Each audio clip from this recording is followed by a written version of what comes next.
आज का हमारा वीडियो है आर्टिकल्स के ऊपर। आज हम जानेंगे आर्टिकल्स कितने टाइप के होते हैं और इसके यूज़ क्या क्या है, कैसे कैसे करते हैं। ठीक है, तो हम जानते हैं पहले आर्टिकल्स।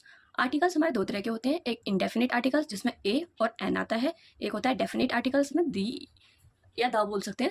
वो मैं आपको बाद में बताऊंगी कब इसको दी पढ़ना है और कब इसको दा पढ़ना है। अभी हम पहले पढ़ेंगे आज इंडेफिनिट आर्टिकल्स के ऊपर। तो चलते हैं और जानते हैं इनके यूज़ ऑफ इंडेफिनिट आर्टिकल्स। ए और एन हमारा सिंगुलर काउंटेबल नाउन के साथ यूज़ होता है। ए या A N singular countable noun के साथ यूज़ होता है। तो ये डिपेंड करता है कि सब्जेक्ट हमारा क्या है, उसके हिसाब से हम ए या फिर ए एन लगाते हैं। दूसरा क्या लिखा है कि ए और ए एन हम प्योर काउंटेबल नाउन के साथ लगा सकते हैं कि नहीं, तो हम नहीं लगा सकते हैं।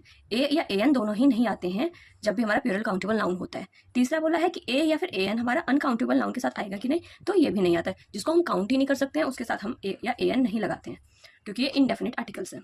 चलो एग्जाम्पल देखते हैं और करते हैं। जैसे लिखा है आई हैव कार, तो इसमें देखो आई हैव कार है, तो इसका मतलब है कि मेरे पास कार है। तो इकलौते इंसान तो नहीं है जिसके पास कार है। तो ऐसे सेंटेंस जिसमें इकलौते होने का भाव प्रकट होता है तो उसको सुपरफ्लॉस बोलते हैं। तो ये ऐसे सेंटेंस हमारे सही नहीं माने जाते हैं। तो हम क्या लिख सकते हैं इसकी जगह पे, आई हैव ए कार या आई हैव वन कार, कि मेरे पास एक कार है या मेरे पास ए कार है, दोनों ही सही जाएंगे। अब देखते हैं अलग एग्जांपल, ए या फिर ए एन पेंसिल। एक पेंसिल है तो ए आएगा यहाँ पे, ये करेक्ट हो जाएगा। अब ध्यान से देखिए इसको, ए या ए एन पेंसिल्स, यहाँ पे देखो अनकाउंटेबल, ये प्योरल काउंटेबल नाउन है तो कभी भी ए एन नहीं आएगा, आर्टिकल्स इनके साथ नहीं यूज होता है। दूसरा इसके बाद देखिए ए या एन ऑरेंज, आपको पता है यहाँ पे वॉवल साउंड ओ आ रहा है तो एन ऑरेंज होगा। ठीक है, वॉवल्स पता ही है ना, ए ई आई ओ यू, जहाँ पे भी आए तो ए एन लगाते हैं, बाकी साउंड पे डिपेंड करता है। अब हम देखते हैं ए या फिर ए एन ऑरेंजेस, यहाँ पे भी ये प्यूरल काउंटेबल नाउन बन जाता है, तो इसके साथ हमारा आर्टिकल्स नहीं आएगा। अब यहाँ देखिए क्या लिखा हुआ है, ए एन मैन, तो मैन के साथ ए मैन हो जाएगा। दूसरा है ए या an man, M A N man, यहाँ man M A N man का मतलब होता है बहुत सारे आदमी, तो ये प्यूरल काउंटेबल नाउन हो जाएगा, इसमें भी आर्टिकल्स नहीं आएंगे।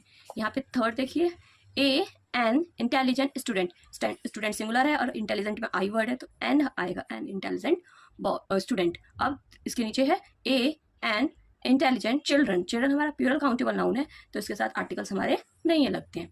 अब ए या ए एन होनेस्टी, होनेस्टी क्या होता है, भाव होता है, तो भाववाचक के साथ तो कभी भी हमारा भाव हम काउंट ही नहीं कर पाएंगे, तो ये अनकाउंटेबल नाउन में आ जाएगा, इसलिए आर्टिकल्स के साथ नहीं आएगा। लेकिन इसके नीचे जो लिखा है A an honest man, honest होता है ईमानदार आदमी, तो ऑनेस्ट मैन है और यहाँ पे बात मैन की हो रही है तो यहाँ पे लगेगा ए ऑनेस्ट मैन।